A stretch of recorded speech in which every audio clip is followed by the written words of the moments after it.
Саламатсыздар ма, Серке сайтының көрермендері. Бүгін біз студиямызға режиссер Ермек Тұрсыновты шақырып отырмыз.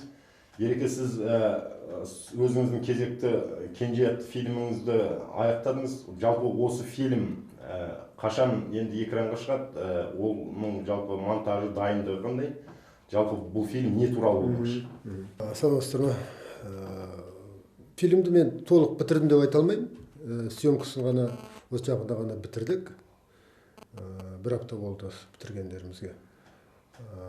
Бұл енді үлкен кино болатын түрі бар. 3 мемлекетте түсірдік. Испания, содан кейін Таиланд, Қазақстан. Бұл енді менің трилогиямның ең соңғы киносы. Келін, шал, кенже деп 3 қадамнан тұратын менің трилогиям. Осымен бітеді. Егер бәрі дұрыс болып жатса, онда күзге таман бітіреміз. Қазір монтаж басталады, постпродакшн дейміз. Дыбысы бар, әуені бар, композитордың жұмыстары бар. Сондықтан егер жалпы жоспар бойынша қарашаның ортасына таман біз бітіреміз деп сонда ойда жүрміз. Бұл фильм жалпы не туралы сюжеті? Енді сюжеттің бәрін толық айтып қойсам қызық емес болады. Сонда жалпы айтқанда бұл екі ағайынның өсуі, эволюциясы. Екі кішкентай бала ауылда туып тұрады.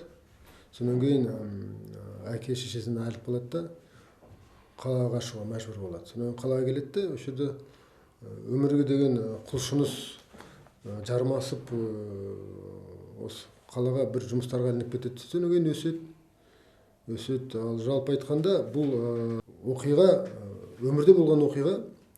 Әрине бәрін толығыменен киноға былай көшірген жоқпын, кейбір өзгерістер бар, бірақ мен білетінім осындай бір екі ағайын болған кезінде. Бала кезден біз көрші тұратынбыз. Содан кейін олар қалаға кеткеннен кейін сонымен іздерін жоғалтып қойғанбыз. Содан кейін уақыт өткеннен кейін мен олардың іздерін қайта таптым. Бұл енді қазіргі заманның келбеті. Менің жаңа трилогия деп жатқаным, келіннен басталатығын трилогия, ол біздің жалпы эволюция, біздің рухымыздың эволюциясы. Елдің емес, рухымыздың эволюциясы. Неден басталды да, қайқа бара жатырмыз. Егер келін ол біздің көне заманымыз болса, ол арғы жақтағы оқиғамыз, арғы жақтағы тарихымыз. Шал ол бүгінгі заман, ал кенже дегеніміз ол біздің ертеңіміз.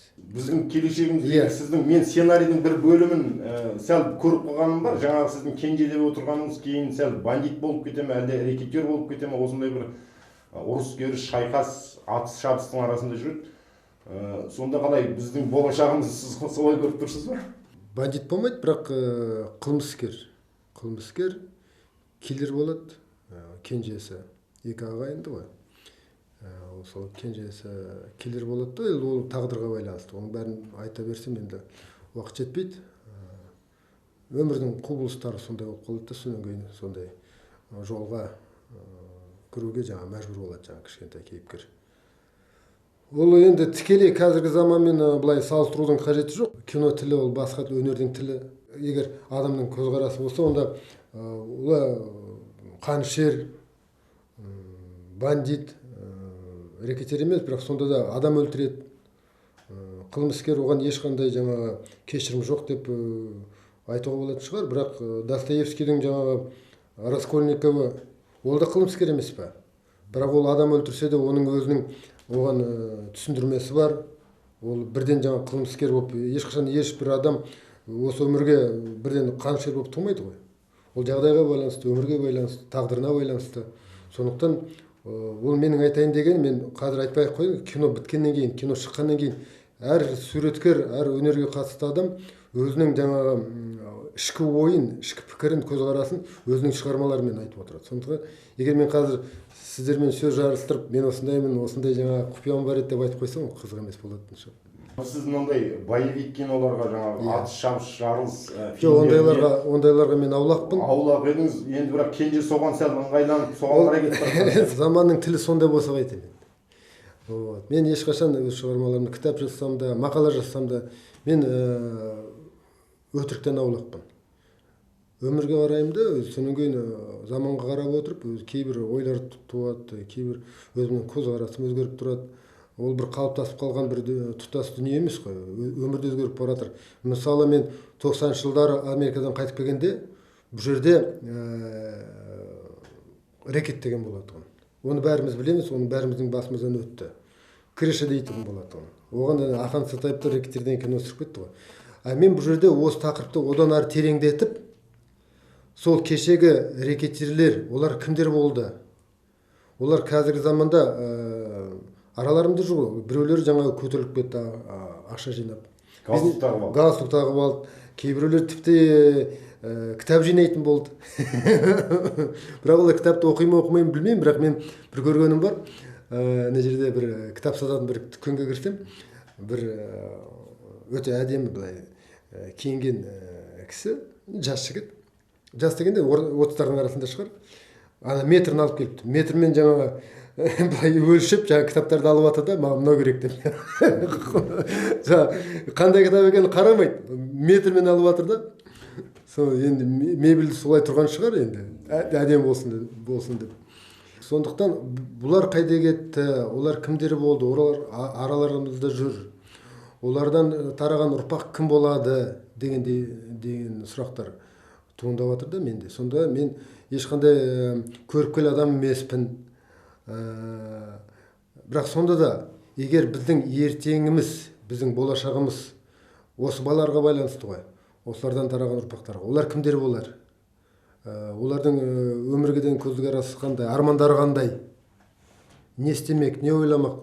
Сондай сұрақтар менде де бар да, сол сұрақтарға мен өзімше бір жауап беріп жатырмын. Ал экшен дегеніміз, экшен енді атыс болады, я атысады, адам өлтіреді, машиналар қирайды, жаңағы. Ол енді кино қызық болмаса, онсы болмайды. Бірақ бұл жерде қазіргі заманда не көп, сериалдар көп, атыс шабыс көп, қан төгіс көп. Ондай кинолардан мен аулақпын. Ішінде ешқандай мағынасы жоқ, мағынасы түкке тұрмайтын кинолар. Бұл жерде жаңа экшен сценаларымыз ол тек қана суреттің сырты ғана. Ол мазмұны емес, сырты ғана. Мазмұны тереңінде жатыр. Мүмкін сіз жаңа экшенға, мынау Кенжені экшен стиліне сәл жақындатқаныңыз, мынау фильмнен пайда табу жағын қарастырып жатқан шығарсың. Өйткені сіздің мысалға Шал және Келін деген бұған дейін түсірген фильмдеріңіз, мысалға сіз айтып отырған жаңа Сатаевтың фильмдерінен жаңа касса жинау жағынан қалып кетті. Мысалға осы Қазақстанда түсірілген фильмдердің мен несін қарадым, сол кезде сіздің фильміңіз 6-шы орында. Ертерек түсірілсе де кейін түсірілген Сатаевтың фильмдерінен қалып кетіп жатыр да. Мүмкін осы жағын сіз осы жағына көңіл бөліп кеттіңіз ба? Жоқ, бұл жерде мен Сатаевтермен жарысқым келмейді. Жеңіліп қалам да. Оны мен білем. Сондықтан мен бұл жерде өз көрерменімді басқаша бағалаймын. Менің көрерменім басқа. Олар жаңа жеңілтек сюжеттерге онша құмар емес. Мен өз көрерменімді өте жақсы көремін де өте сыйлаймын. Сондықтан мен оларға тек қана сырты жылтыр киноларды көрсетуге аулақпын.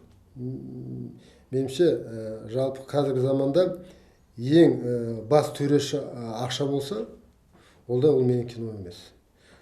Менің ойымша біз өнердің жалпы табиғатын ұмыттық. Қазіргі заманда бәрі келіп тірелетін нәрсе ол ақша. Ал ол ақша қалай табылады? Оның жаңа кешегі Алматыда пәктіктен айырылу деген кинолар шығып жатыр, солай емес пе? Тағы не дейді? Көп қой. Қазіргі әсіресе кейінгі заманда қазір не көп? Біздерде кино көп. Ал оны кімдер жасап жатыр, қандай мақсатпен жасап жатыр, оның бәрі бірден белгілі. Тек қана осындай арзан сюжеттермен көрерменді киноға шақырып алады да, қалталарынан ақшаларын суырып алады. Ал шыққаннан кейін не жөнінде кино десең, олар ұмытып кетеді. Тіпті Қайрат Нұртастар да енді кино түсіріп отыр. Енді олармен мен жарысатын ешқандай жағдайым жоқ. Жалпы сіз Келін картинаңыздағы жаңағы бір үйдің кенже баласы жалпы мынандай бір ешкіммен байланысып кеткен жағдай болады. Бұл кенже фильмінде ондай нәрсе жоқ па екен? Енді бірден айта кету керек, бұл кинода ешкі жоқ, қой жоқ, ат жоқ, жалпы мал жоқ, тек қана адам бар. Қазіргі заманның адамы кейбір оқиғаларда, кейбір жерлерде малдан алыс кетті деп айта алмаймын. қасқырларға жақындап кетті қазір заманның адамдары. Сол шалда да бар осындай бір сцена. Жаңағы шал мен қасқырдың арасында болғанда, жаңа көзбе-көз тұрғанда жекпе-жек. Сонда қасқыр адам болып кетеді да, ал шал қасқыр болып кетеді. Бұған дейін түсірген Керім фильміңіз өте жоғары бағаға ие болды.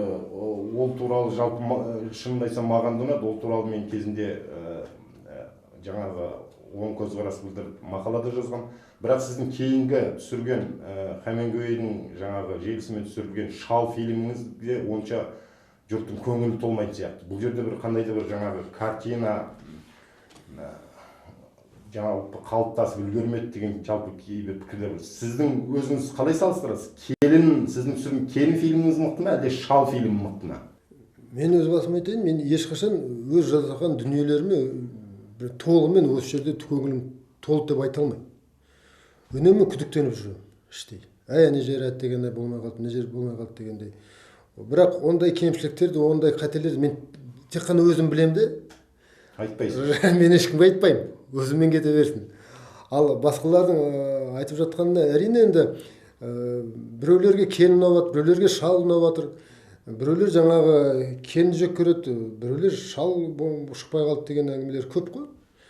Оның бәрін енді дұрыс қой, енді бәрінің көңілінен шығып жатса, онда қалай, онда болмайды. Әр көрерменнің, әр адамның өзінің пікірі бар, өзінің көзқарасы.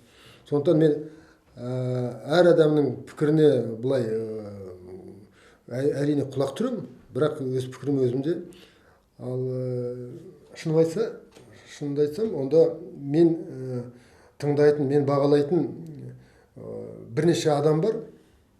Солардың пікірі маған шынында да өте маңызды, өте қымбат. Сол адамдардың мен пікірін тыңдаймын. А жалпы айтып жүргендердің көрерменнің көзқарасы ғой.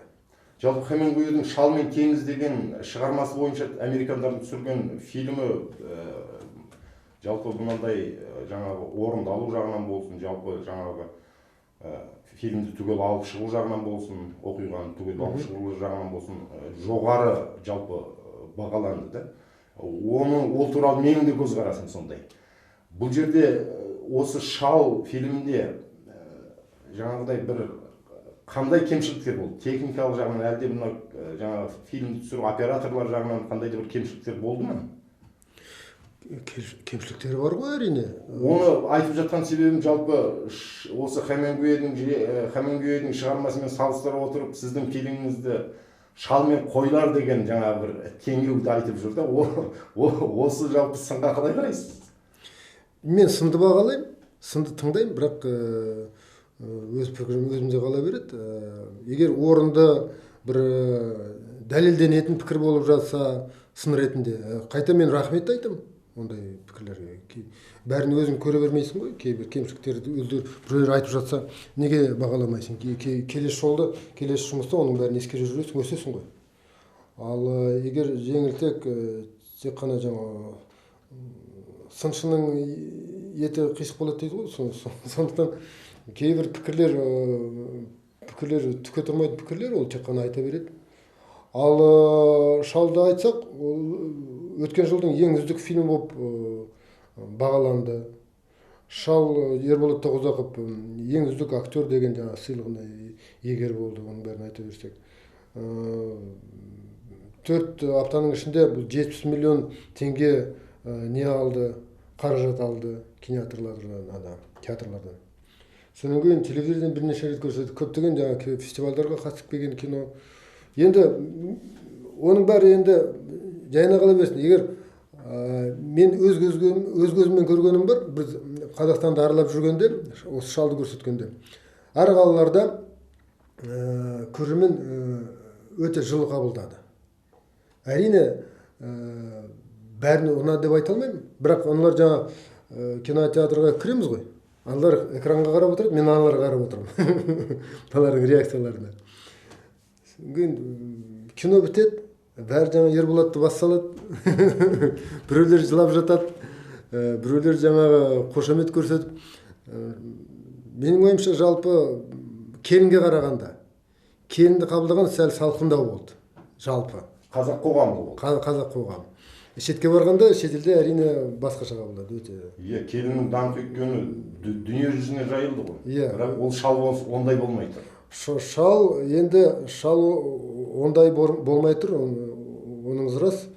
Бірақ шал ешбір әлі үлкен фестивальдарға қатысқан жоқ қой. Оны біз қатыстырған жоқпыз. Биыл негізі 1000 бала барды.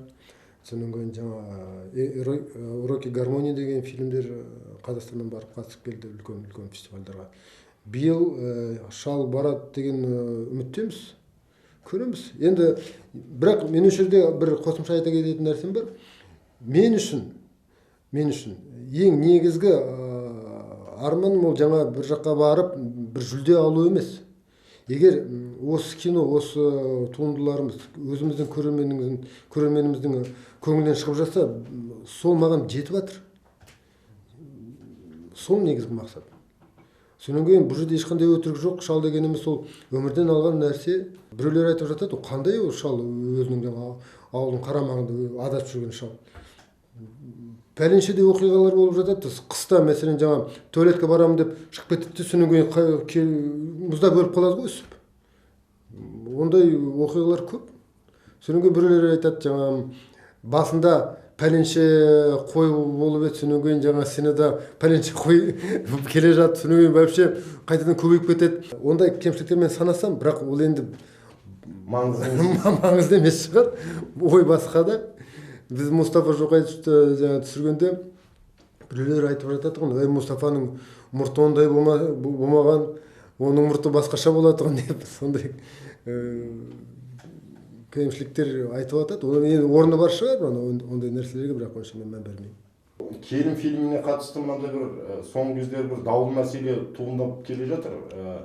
Жалпы келін фильмінің осындай ең жоғары, ең сапалы болып шығуына негізінен ат салысқан бұл қырғыз режиссерлар, қырғыз суретшілер, Сарыұлы деген фильмнің обасынан солар қатысты.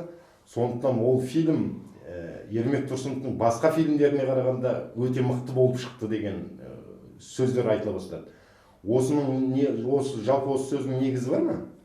Егер басынан бастап айтсақ, бұл идея Ақтаннан басталды.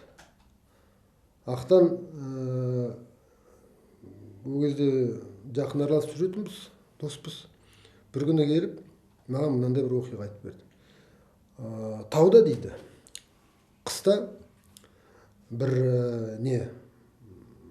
кісі тұратын, лесник, орманшы. Ол қыста сол тауда тұрғанда, енді қыс басталады, қар жауғаннан кейін қалың қар жолдан өте алмайды, жолдың бәрін жауып тастайды ғой.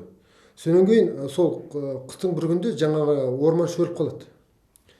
Неден өлгенін білмеймін, мүмкін сырқаттанып қалған шығар. Сонан кейін әйел жалғыз қалады, жаңа өлікпен. Сонан кейін үйге кіргізеді, жаңа өлікті неге верандасына қояды. Телефон жоқ. Вертолет көктемде ғана келеді. Сонан кейін қыс бойы осы өлікті ана есік алдына жатып қойып, сол өлікпен өмір сүреді жаңағы әйел. Бәрі жоғы осы. Осы оқиға өмірде болды, осыдан бірдеме кино шығаруға бола ма деп келген маған. Осыдан басталды. Сонан кейін ол өзінің Марат Сарыұлы екеуі екі барақ не жазған, синопсис осы оқиға жөнінде. Сонан кейін ары ойлап, бері ойлап, осыны әрі-бері елеп жүріп, соңында келін деген сценарий өмірге келді. Бірақ сценарий жазған өзім. Ешқандай қырғыз бауырларымыз ол жерге қатысқан жоқ. Бірақ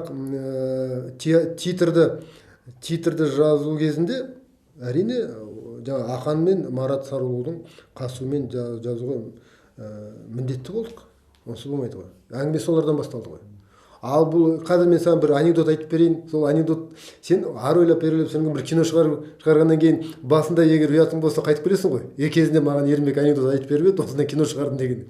Ал ең басты идеямен қанша жерден жаңа сабақтасып тұр, қай жерде бір бірімен жаңа байланысады деген оның екіталай ондай нәрселер. Бұл творчество дегеніміз бір әуенді естіп басқа әуен шығарып тастағаннан кейін оны әрине біреулер естиді алдыңғы басында болған әуенді.